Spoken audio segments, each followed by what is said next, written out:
Hi guys, ang kakapanibago. Sa Pilipinas, unlimited gravy. Kahit kainin mo, inumin mo pa natin gravy doon, magbumba-bumba ka. Dito, 1 euro hanggang to, my God. Pero ba 1 euro, 68 pesos? Isang order na yun. Grabe. Kumain kami na Auntie Sandaki. Ito, nasa 6 euro. Ang unti. Kumbaga ito yung regular size, 6 euro. 6 euro times 68. Yun.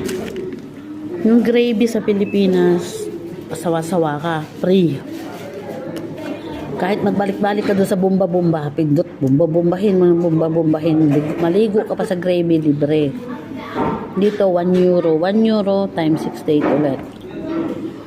Yung cola. Yung cola nila kasama yan sa meal na bibilin mo.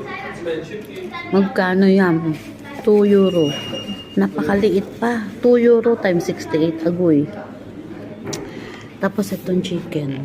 16. 16 euro yan.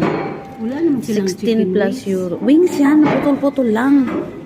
Wings yan. 16 euro yan. Ilang peraso? 18 pieces na ganyang kaliliit. 16 euro. Times 60. Napakamahal. Ang binayaran namin lahat ng tinura is 28.